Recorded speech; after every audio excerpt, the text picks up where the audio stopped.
Hey guys, welcome back to the channel. We hope you're having a blessed day wherever and whenever you are, and you're back for another daily Bible reading as we journey through the Bible in 60 days. Now, of course, it's not the whole Bible, but it is like a good taste or a summary of the story of the Bible. And it's a great plan for families or kids or just individuals that just kind of want to do something a little different. Now, if you want to follow this plan or other plans like it, go to the website questionsgod.com. Again, that's questionsgod.com. Now, special thanks to the folks at that website for allowing us to do this plan on YouTube. Now, you can also check our channel. We have a playlist, the Bible for Kids in 60 Days playlist, where you can catch up on all of our previous readings in this series. Now, we do read on our channel Monday through Friday, and then we try to do some fun videos on the weekends. We're going to jump right in today, and today we are going to read from 2 Kings. And it is the Exile of Israel. And we're going to read Hoshea, last king of Israel. Now, we're going to be reading today 2 Kings chapter 17. And as always for this series, we're reading out of the NIV. Going to jump right into it. In the 12th year of Ahaz, king of Judah, Hoshea, son of Elah, became king of Israel and Samaria, and he reigned 9 years. He did evil in the eyes of the Lord, but not like the kings of Israel who preceded him. Shalmaneser, king of Assyria, came up to attack Hoshea, who had been Shalmaneser's vassal and had paid him tribute. But the king of Assyria discovered that Hoshea was a traitor, for he had sent envoys to So, king of Egypt, and he no longer paid tribute to the king of Assyria, as he had done year by year.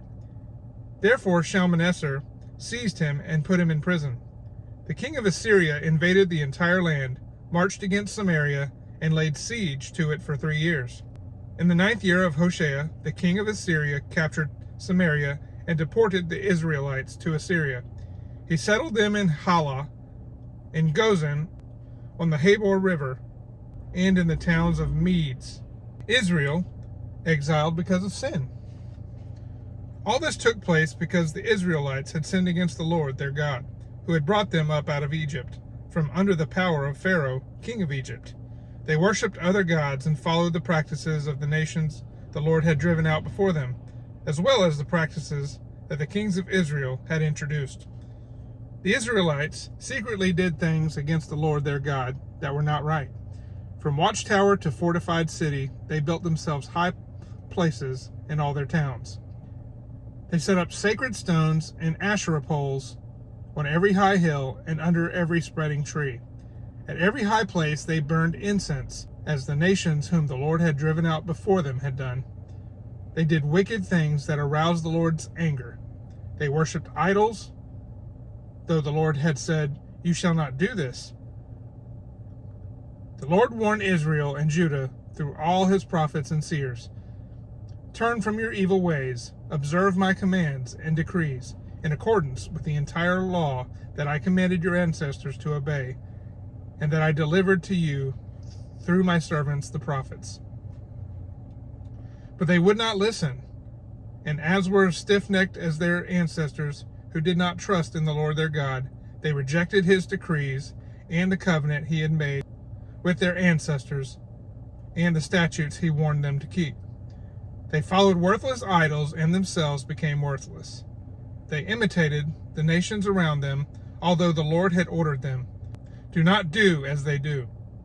They forsook all the commands of the Lord their God and made for themselves 2 idols cast in the shape of calves and an Asherah pole.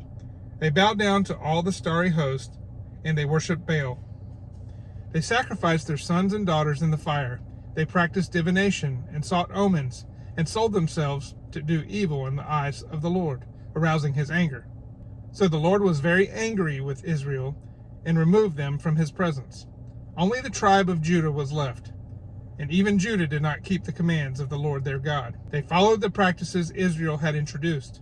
Therefore the Lord rejected all the people of Israel. He afflicted them and gave them into the hands of plunderers until he thrust them from his presence. When he tore Israel away from the house of David, they made Jeroboam, son of Nebat, their king. Jeroboam enticed Israel away from following the Lord and caused them to commit a great sin. The Israelites persisted in all the sins of Jeroboam and did not turn away from them until the Lord removed them from his presence, as he had warned through all his servants, the prophets. So the people of Israel were taken from their homeland into exile into Syria, and they are still there. Samaria resettled. The king of Assyria brought people from Babylon, Cutha, Ava, Hamath, and Sepharvaim, and settled them in the towns of Samaria to replace the Israelites. They took over Samaria and lived in its towns. When they first lived there, they did not worship the Lord, so he sent lions among them, and they killed some of the people. It was reported to the king of Assyria, "The people you deported and resettled in the towns of Samaria do not know what the God of that country requires. He has sent lions among them, which are killing them off, because the people do not know what he requires." Then the king of Assyria gave this order: "Have one of the priests you took captive from Samaria go back to live there and teach the people what the God of the land requires." So one of the priests who had been exiled from Samaria came to live in Bethel and taught them how to worship the Lord. Nevertheless, each national group made its own gods in the several towns where they settled, and set them up in the shrines the people of Samaria had made at the high places. The people from Babylon made Succoth-Benoth. Those from Cutha made Nergal, and those from Hamath made Ashima.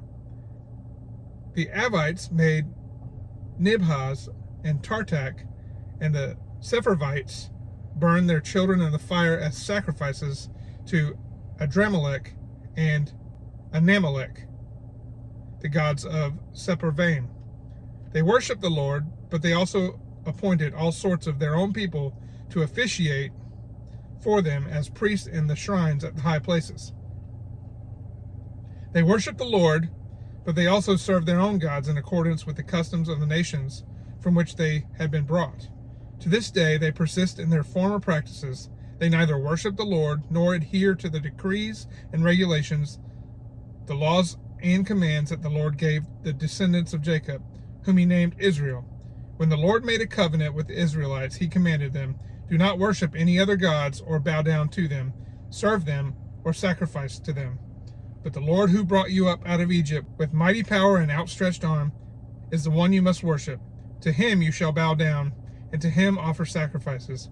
You must always be careful to keep the decrees and regulations, the laws and commands he wrote for you. Do not worship other gods. Do not forget the covenant I have made with you, and do not worship other gods. Rather, worship the Lord your God. It is he who will deliver you from the hand of all your enemies." They would not listen, however, but persisted in their former practices. Even while these people were worshiping the Lord, they were serving their idols. To this day, their children and grandchildren continue to do as their ancestors did.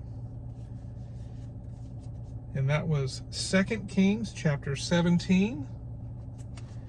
We will continue more reading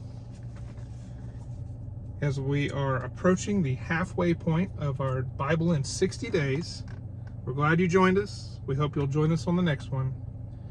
But until next time, God bless.